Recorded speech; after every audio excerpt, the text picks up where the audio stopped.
दोस्तों बाजार में गिरावट का माहौल है और इसके बीच में सेबी ने बीएसई को एक झटका दिया है। और इसका झटका ऐसा लगा है कि गोल्डमैन सैक ने 14% का टारगेट प्राइस घटा दिया। तो सेबी का क्या प्रस्ताव है बीएसई को लेकर, उसको समझने की कोशिश करेंगे और जानेंगे कि आने वाले समय में क्या बाजार के लिए इसमें और गिरावट की संभावना बनेगी या बाजार संभल जाएगा। इसके अलावा एनएससी ने एक नया इंडेक्स जारी किया है और इस इंडेक्स में कौन से शेयर आए हैं उसको समझेंगे। साथ में यहाँ पे एडलवाइज की जो फाउंडर है राधिका, सीईओ ने यहाँ पे देख सकते हो कि एक बड़ा बयान दिया है। उन्होंने निफ्टी की तुलना शाहरुख खान से की है। क्या है पूरा वाकया, उसको समझने की कोशिश करेंगे और क्या बाज़ार आने वाले समय संभलेगा। लेकिन फ्रेंड्स, उससे पहले अगर आप पहली बार हमारे चैनल पे आए तो चैनल को सब्सक्राइब कर दीजिए, एक बेल आइकॉन दबा दीजिए ताकि जब भी नया वीडियो बने पहला नोटिफिकेशन आपको मिले। वीडियो पसंद आए तो लाइक से ज़रूर कीजिए। चलो फ्रेंड्स, वीडियो स्टार्ट करते हैं। मैं हूँ आपका दोस्त एस बी दवे और हमारे अपने चैनल ऑनलाइन कमाई में आपका बहुत बहुत स्वागत है। तो यहाँ पे देख सकते हो कि एडलवाइज की सीईओ राधिका गुप्ता की तरफ से एक बड़ा बयान निकल कर आया बाज़ार को लेकर। उनका कहना है कि निफ्टी बिल्कुल शाहरुख खान जैसा है, घबराए नहीं, बुरा दौर आया है, निकल जाएगा। तो बाज़ार में लगातार गिरावट का सिलसिला जारी है। बीते साल सितंबर से अपने हाई पर पहुंचने के बाद जहां बीएसई ने 30 शेयरों वाले सेंसेक्स और नेशनल स्टॉक एक्सचेंज ने बुरी तरह से फिसल चुके हैं। इस बीच एडलवाइज के म्यूचुअल फंड के एमडी और सीईओ राधिका गुप्ता ने बड़ी बात कहते हुए निवेशकों से बात की है।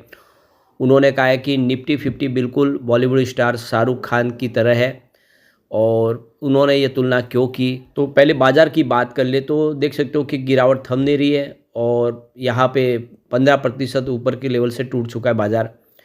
फ्राइडे को भी देख सकते हो कि गिरावट थी और आप देख सकते हो कि 1414 पॉइंट की भारी भरकम गिरावट सेंसेक्स में देखने को मिली और निफ्टी में भी 420 पॉइंट की गिरावट देखने को मिली। तो ये क्लियरली देख सकते हो कि काफ़ी बड़ी गिरावट है। तो जो 27 सितंबर 2024 को बाजार ने अपना एक ऑल टाइम हाई बनाया था, वहाँ से सेंसेक्स में 14.86% की गिरावट हुई है और निफ्टी में 15.80% की गिरावट हुई है।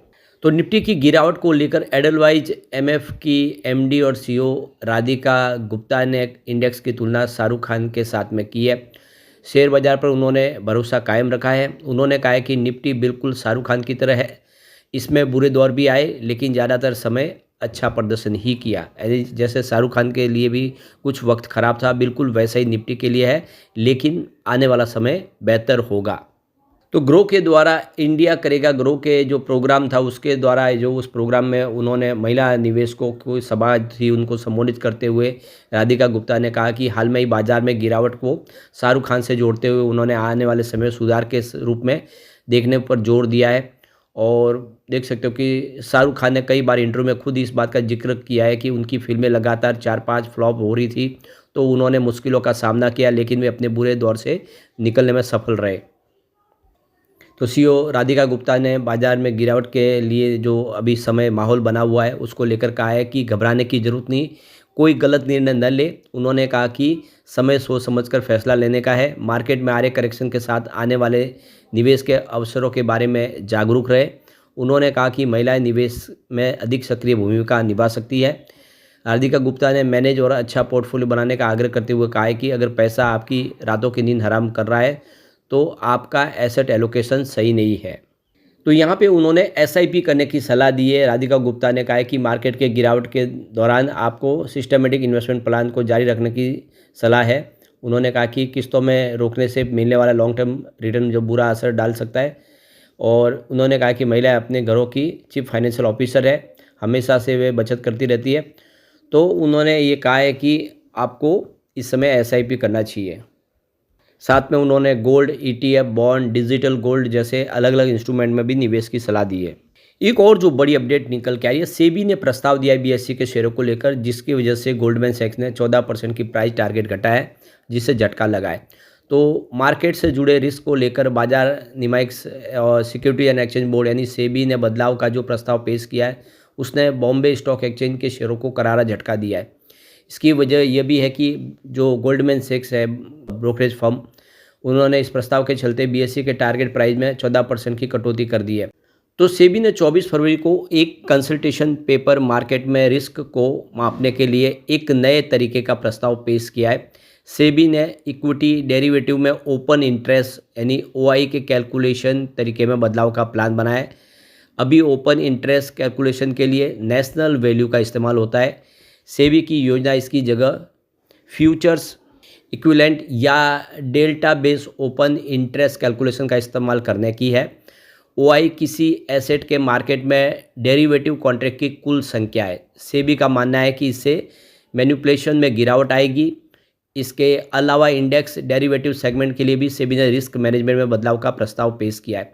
एक मार्केट एक्सपर्ट के मुताबिक इसमें एक बड़ी पोजीशन रखने वाली बड़ी एंटिटीज़ की पोजीशन पर कम ओआई दिखने के मामले में तेज गिरावट आएगी। इससे कैश और डेरिवेटिव मार्केट में मैनिपुलेशन पर लगाम लगेगी और वॉलेटिलिटी भी कम होगी। गोल्डमैन सैक्स का कहना है कि सेबी के प्रस्ताव से कैश इक्विटी टर्नओवर के मुकाबले इंडस्ट्रीज का ऑप्शन प्रीमियम घटकर 0.4x से 0.3x पर आएगा।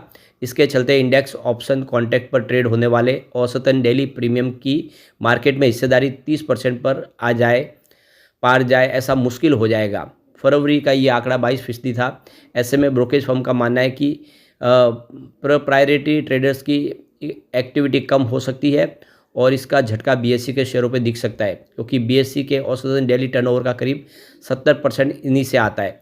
इन सब बातों को देखते हुए ब्रोकरेज फर्म ने इसका टारगेट भी घटा दिया है। तो कुल मिला के सेबी का ये फैसला गोल्डमैन सैक्स को पसंद नहीं आया और एक तरह से ये बीएसई को झटका है। अब एक और जो बड़ी अपडेट निकल के आ रही है, एनएससी ने एक नया इंडेक्स लॉन्च किया है जिसके अंदर 21 शेयरों को शामिल किया है।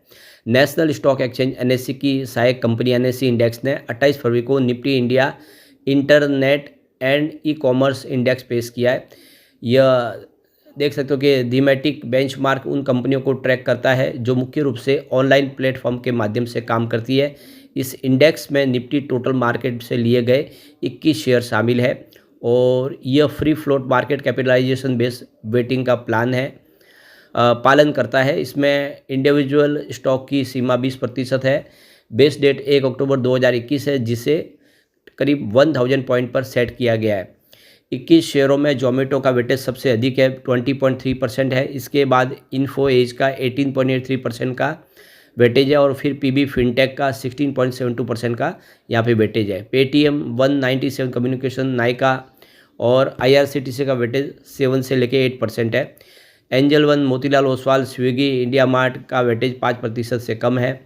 इंडेक्स में कंज्यूमर सर्विसेज का हिस्सा 65.32% है। इसके बाद में फाइनेंशियल सर्विसेज का हिस्सा 33.48% है और मीडिया, इंटरनेट और पब्लिकेशन का हिस्सा इसमें 1.21% है। और इस इंडेक्स का रिव्यू साल में 2 बार मार्च और सितंबर में किया जाएगा। इसमें जनवरी और जुलाई में समाप्त होने वाले 6 महीने के एवरेज डेटा का इस्तेमाल किया जाएगा। तिमाही जांच में ETF और इंडेक्स फंड के लिए सेबी के पोर्टफोलियो का कॉन्ट्रैक्शन मानदंडों का अनुपालन सुनिश्चित होगा। साथ ही अगर जरूरी हुआ तो सुधारात्मक कार्रवाई भी की जाएगी। NSC index stock suspension, delisting या कॉरपोरेट रिस्ट्रक्चरिंग के मामले में एक हॉक रीबैलेंसिंग भी शुरू कर सकती है।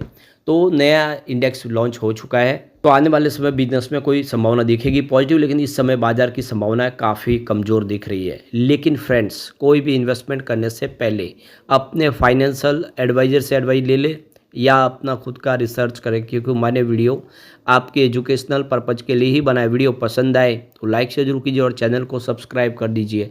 Thank you friends.